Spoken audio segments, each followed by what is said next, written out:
Clara Bennett stepped out of the car and adjusted the folds of her emerald silk gown. The hotel's entrance gleamed under 1,000 golden lights, and the sound of laughter spilled into the night. The security guard at the door smiled politely, giving her a respectful nod. After all, she was Mrs. Edward Bennett, co-owner of the company being celebrated tonight. His nod felt natural, almost expected. For 15 years, she had walked into such events with quiet dignity, always standing a step behind her husband, always the silent partner. But tonight, something felt different. Inside, the ballroom sparkled with chandeliers and polished marble. The city's elite had gathered: politicians, bankers, tech moguls, and socialites. Clara recognized the mayor chatting with the bank president near the bar, while a circle of venture capitalists clustered around the long table where deals were whispered over champagne. This was no ordinary gathering. Tonight marked Edward's induction into the billionaire circle, the crowning achievement of his career. Clara had imagined she would share in the pride, but as she moved through the glittering crowd, a strange current ran beneath the surface. "Clara, darling." Patricia Harrington, the governor's wife, greeted her with a practiced smile and an air kiss on each cheek. Clara returned the gesture, her voice warm. "Edward must be thrilled tonight. Such an achievement. We both worked very hard for this." Patricia's smile faltered almost imperceptibly before brightening again. "Of course, dear. You've always been supportive." The words, though polite, carried a faint sting. Clara tilted her head, watching Patricia slip into another conversation, leaving behind a sense of unease. As Clara moved deeper into the ballroom, she noticed how conversations seemed to shift when she approached. Groups that had been buzzing with laughter suddenly quieted. Smiles appeared forced, polite, almost pitying. At the chocolate fountain, she caught Janet Morton whispering to her husband, "I feel so sorry for her. Everyone knows except her." The words cut through the music. When they noticed Clara, their talk shifted instantly to the weather. Clara kept her composure, but a knot twisted inside her. At last, she spotted Edward near the stage. He looked striking in his tailored tuxedo, silver hair combed to perfection. Surrounded by investors and executives, he commanded attention with ease, his laughter booming, his gestures confident. Clara felt a flicker of the admiration she'd once had when he was just a young attorney with impossible dreams. This was his night, their night, or so she thought. Straightening her shoulders, she made her way toward him. "Edward," she said softly, touching his arm. For a moment, he turned, and his expression betrayed something sharp, annoyance, not affection. It vanished quickly, replaced by a polite smile. "Ah, Clara, you're here." His tone was flat, as though she were an afterthought. "Of course I'm here," she replied with a small laugh. "This is our celebration." The men around him exchanged uncomfortable glances. One excused himself abruptly, another checked his watch and walked away, leaving the couple in a fragile silence. Edward's eyes darted across the room. "I should get back to networking," he muttered, already half turned away. "These deals won't close themselves." He left her standing by the stage, as if she were invisible. Heat rushed to Clara's face. Around her, whispers stirred like leaves in a storm. She tried to steady her breath, but then she heard it, clear and cruel. "There's the frigid wife who can't satisfy him." Clara turned, searching for the speaker, but the sea of faces revealed nothing. Another voice, female this time, chimed in from somewhere behind her. "Poor thing. She has no idea about Sophie." The name lodged itself like a thorn in Clara's chest. Sophie Lane, Edward's young assistant. The whispers fit together with every unexplained trip, every late meeting, every secretive phone call. Clara's hands trembled as the truth crystallized before her. "Clara, sweetheart." The voice came from directly beside her. Sophie Lane had appeared, stunning in a scarlet gown, her smile sharp as glass. Clara steadied her voice. "Hello, Sophie." Sophie leaned in close, her perfume heavy and sweet. "I think you're confused about tonight. This event is for business associates and stakeholders." Clara's chin lifted. "I own 17% of this company. That makes me a stakeholder." Sophie's smile widened cruel. "Had, darling. Past tense. Edward was going to explain. Before Clara could respond, two security guards appeared at her side. Their faces were blank, their hands firm yet polite as they took her arms. Sophie's voice rose just enough to carry. "Remove this woman. She doesn't belong here." The ballroom stilled. Every head turned to watch Clara's humiliation unfold. She looked toward Edward, silently begging for acknowledgement, but he never turned. He was already deep in conversation about overseas markets, leaving her discarded under the harsh lights of betrayal. The guards led Clara through the grand hall, their grip steady but not rough. The murmurs of the crowd followed her like shadows. She lifted her chin, forcing dignity into every step, though her insides trembled. The revolving doors spun behind her, the sound echoing like the closing of a vault. Outside, the marble stairs stretched cold beneath her heels.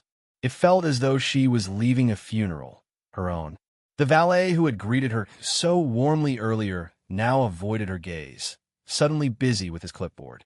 The city sparkled around her, alive with couples laughing, taxis honking, neon lights flashing. Yet Clara felt utterly detached from it all.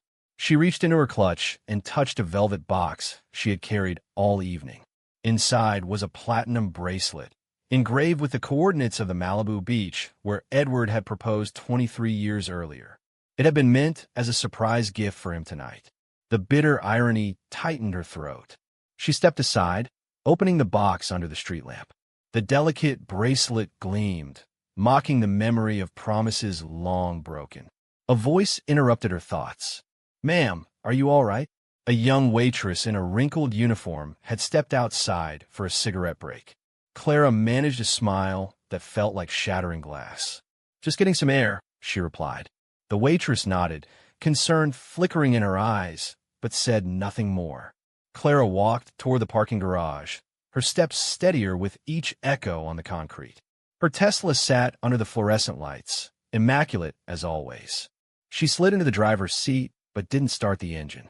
Instead, she sat in silence, allowing the shock to settle into something harder, colder. The signs had been there all along. Edward's new fitness obsession, unexplained charges on credit cards, late-night showers that washed away evidence of another life. She had been blind because she had chosen to trust, but betrayal was only half the wound. What cut deeper was the erasure of her contribution. Every magazine called it Edward Bennett's empire, as though she had not mortgaged her inheritance to fund his first office, as though she had not spent countless nights reviewing contracts by his side. She opened her phone, scrolled past Edward's name, and tapped David Chun, her financial advisor. His groggy voice answered, "Clara? It's nearly midnight. What's wrong?" "David, I need you to liquidate my entire stake in Bennett Industries," she said firmly. "All 17 million. Silence stretched across the line. Finally, he spoke, his tone incredulous. "Clara, that's massive. Are you sure? We can schedule a meeting next week." Her voice cut through with clarity. "Monday morning. No delays. And freeze all joint accounts and credit cards. Nothing connected to Edward stays open." David hesitated. Are you getting divorced?" Clara's jaw tightened. "Just execute the orders." Ending the call, she scrolled to Linda, their longtime travel agent. The woman answered, voice heavy with sleep. "Clara? Is something wrong?" Clara inhaled.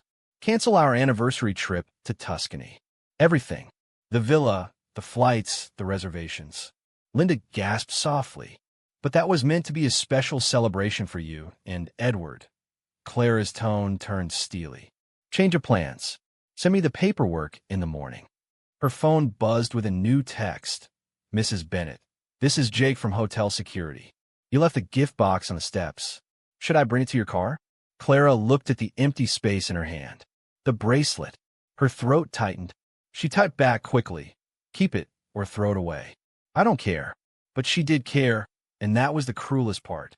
23 years of caring, of sacrificing, of giving without recognition.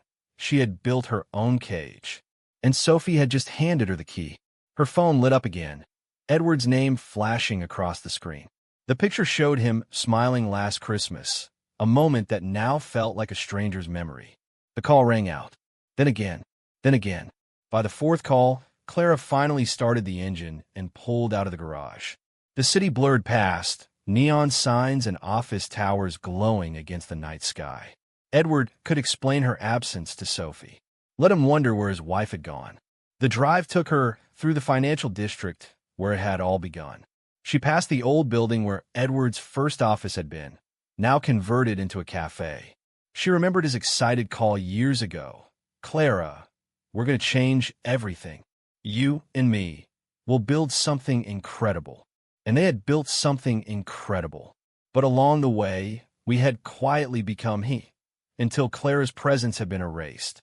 The phone buzzed nonstop on the passenger seat, missed calls piling up, but Clara ignored them.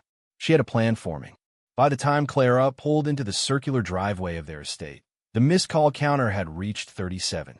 She switched off the engine and sat in silence. The mansion loomed above her, every brick a reminder of sacrifices she had made, every window reflecting Edward's ambition. Tomorrow, she promised herself, she would start dismantling it all. Tonight, she would allow herself the final act of being Mrs. Edward Bennett. Sleep came in fragments, broken by the buzzing phone that lit up the darkened bedroom.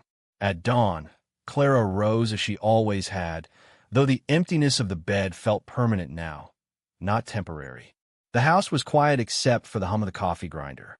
She carried her mug to the study, where polished mahogany desks and leather chairs stood like relics of a marriage built on contracts. She pulled open the first drawer, her hand steady.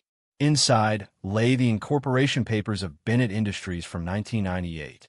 Her signature sat neatly beside Edward's, proof that she had been co-founder and first investor. Clara smiled bitterly. Corporate press releases had erased her name, but the ink remained. She photographed every page, creating a digital archive that could never be denied. Funny, she whispered to herself, how history remembers only what suits men like Edward. The next file was a loan agreement from 2001. Edward had needed $3 million to expand, but the guarantor line carried Clara's name. It had been her personal assets on the line, not his. She remembered the nights she lay awake, praying the firm would survive. Another photo, another piece of truth. By 8 o'clock, she had documented over a decade of contributions. Her inheritance funding the first acquisition, her second mortgage covering payroll in the recession, her contacts bringing in clients. Her phone rang sharply, breaking the stillness. David Chin's name flashed. "Clara," he said, his tone urgent. "Markets open in 30 minutes. I need final confirmation." Clara answered without hesitation. "You have it. Execute everything." David hesitated. "The company stock is already down 2% in pre-market. Word is spreading about a major shareholder change. Are you certain?" Clara closed her eyes, then opened them with a calm resolve. "David, I've never been more certain." After hanging up, Clara opened her laptop. The legal notice she had drafted in the dead of night glowed on the screen. It was precise, stripped of emotion. Clara Elizabeth Bennett hereby notifies the board of directors of Bennett Industries of the immediate liquidation of her 17% ownership stake and the termination of all joint financial obligations. Her finger hovered over send for 3 seconds before clicking. With that, the message flew into cyberspace, carrying the weight of finality. Within moments, her phone exploded with calls. Edward's name filled the screen again and again. She let it ring. By the fourth attempt, she found herself smiling faintly at the silence that followed. Each ignored call was not just defiance, it was freedom. Then came the text messages. "Clara, what the hell have you done? Call me back immediately. Delete. You can't just destroy everything we built because you're emotional. Delete. The board is in emergency session. You've triggered a crisis. Delete." She poured herself another cup of coffee, her hand steady now. Pulling open another file, she reviewed partnership agreements Edward had insisted on revising 5 years earlier. At the time, she had trusted him, never questioning why her official role was shrinking while her financial exposure increased. Now, it was all clear. He had been laying the groundwork to erase her. But one detail he had overlooked gleamed like a weapon. Her name had never been removed from the original incorporation papers. The phone buzzed with a new text, this time from an unfamiliar number. Mrs. Bennett, this is Sophie. I hope you're feeling better this morning. Perhaps we could meet for coffee and clear up last night's misunderstanding. Clara stared at the audacity of the message, her lips curling in disbelief. With deliberate precision, she typed back, "There was no misunderstanding. And it's Miss Hartford now. I'm returning to my maiden name." The reply came almost instantly. "Let's not be hasty. Edward is very upset, but I'm sure we can work out something that benefits everyone." Clara laughed aloud, the sound sharp in the quiet study. "Benefits everyone," she murmured. Sophie thought she was negotiating a contract, not speaking to the woman whose life had been upended. Clara took a screenshot of the exchange and added it to her growing collection of evidence. The pieces of her new life were falling into place, one message at a time. The landline rang suddenly, its sharp tone echoing through the study. Only a handful of people had that number. Clara lifted the receiver slowly. "Clara Elizabeth," came her sister Sarah's voice, tense and urgent. "What on earth is going on? Edward just called me in tears, saying you've lost your mind." Clara leaned against the desk, her gaze falling on the roses blooming outside the window. "I didn't lose my mind, Sarah. I finally found it." Sarah's voice trembled with disbelief. "He says you destroyed his company out of spite. That you're having some kind of breakdown, making decisions you'll regret." Clara's eyes narrowed as she watched sunlight dance across the petals of her carefully tended roses.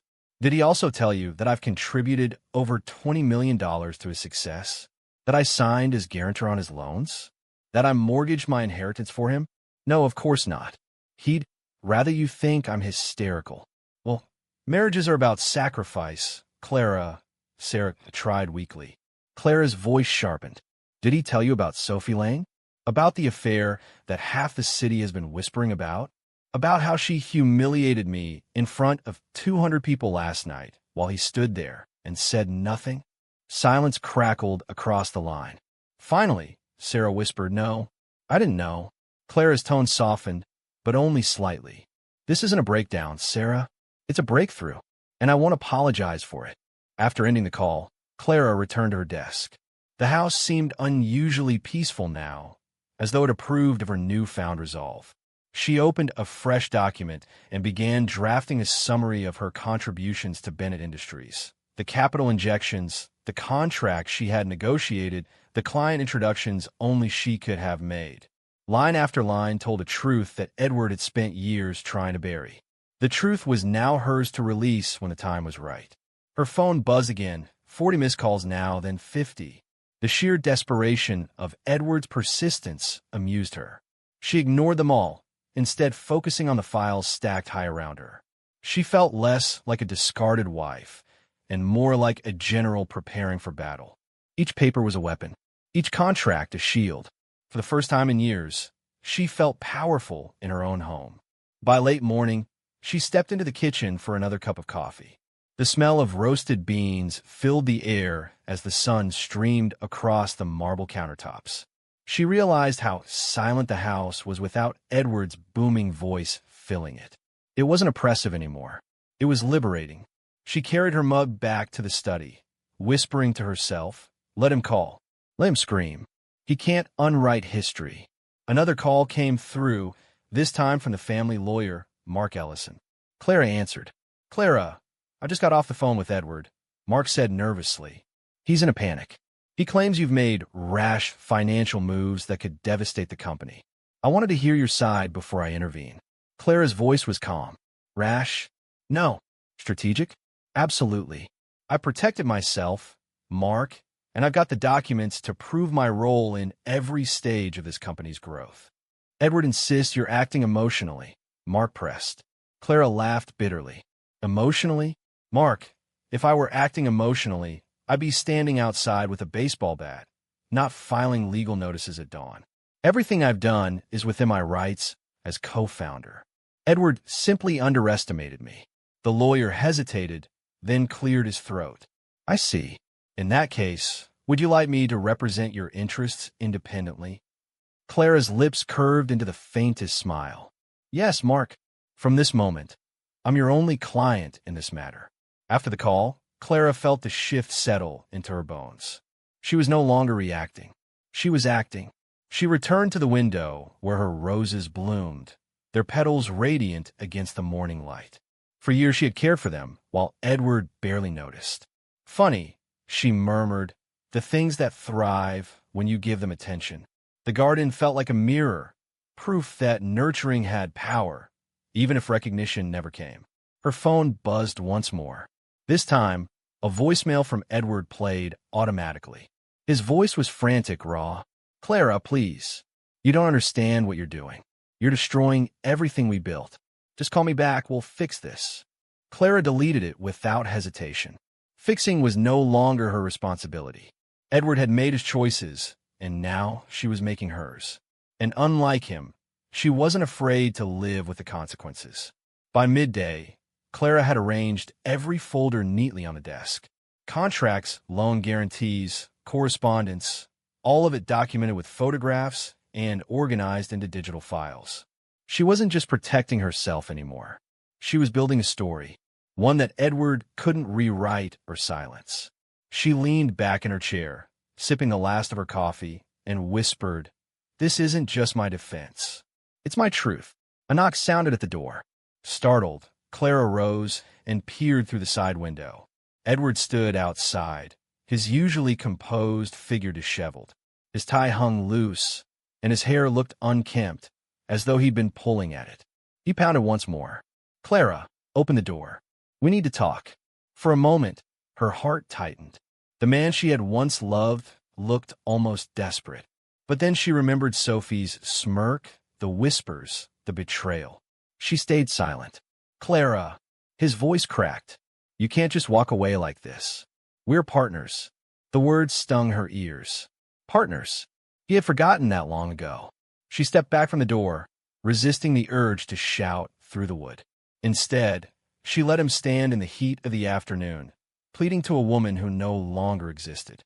After several minutes, the sound of his car engine roared, and he was gone. Clara returned to her desk and opened a new email draft. She addressed it to 3 influential business journalists she had known for years through her family's law firm.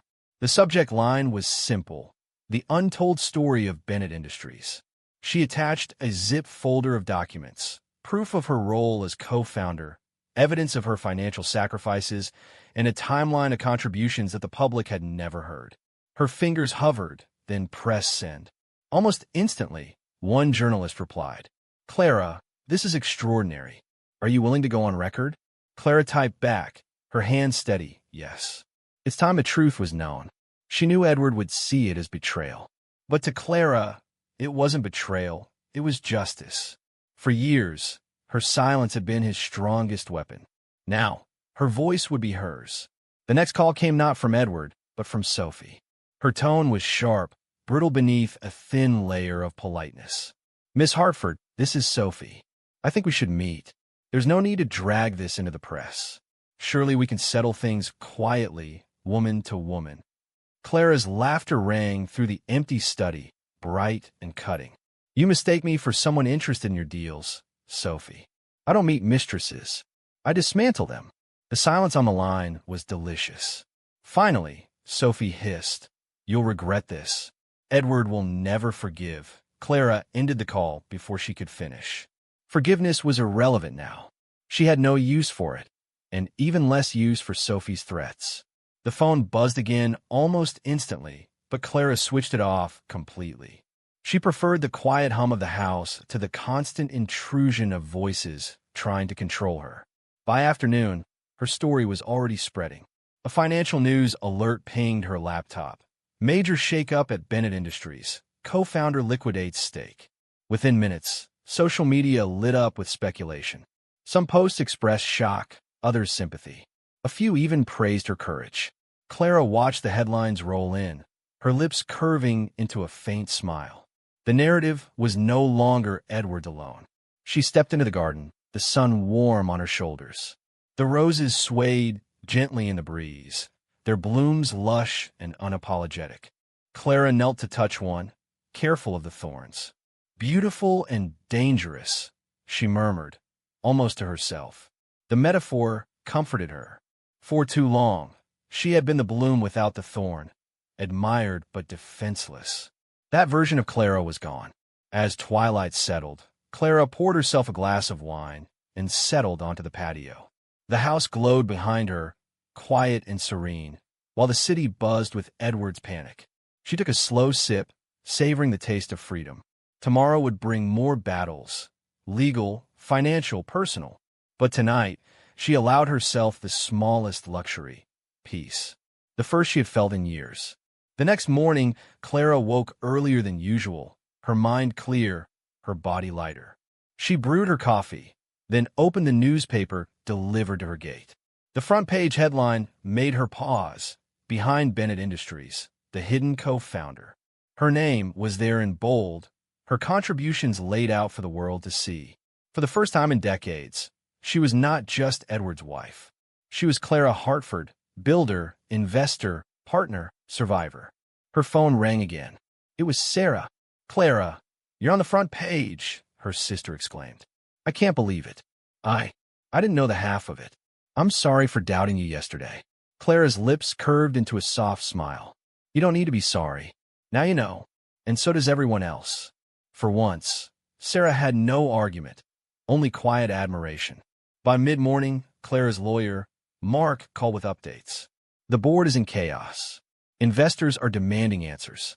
Edward looks cornered. He's trying to paint you as unstable, but the documentation you released is ironclad. They can't dismiss it. Clara listened calmly. "Good. Let him sweat. He spent years writing me out of the story. Now the story has written me back in." Meanwhile, messages of support poured in from unexpected places. Former employees, women in the industry, even distant acquaintances who admired her courage. One wrote, "Your strength gives me hope. Thank you for speaking up." Clara read them quietly, her heart swelling. She had not just reclaimed her dignity. She had ignited something larger. That afternoon, Edward finally tried again. This time, not with anger, but with exhaustion in his voice. "Clara," he pleaded in a voicemail, "you've made your point. Please, let's talk. We can fix the damage together. Don't throw away 30 years. Clara listened, then deleted the message. 30 years had already been thrown away by him, not her. She returned once more to her study, where the empty folders now lay in a neat stack. Their contents were no longer secrets hidden in drawers. They were truths set free. She closed each one gently, as though burying the past. "It's done," she whispered, almost in relief. That evening, Clara invited Sarah over for dinner. They sat in the garden, sipping wine as the roses perfumed the air. For the first time in years, laughter bubbled easily between them. Sarah studied her sister with wonder. "You look different. Stronger." Clara chuckled. "Maybe I was always strong. I just forgot it for a while." The sun dipped below the horizon, casting the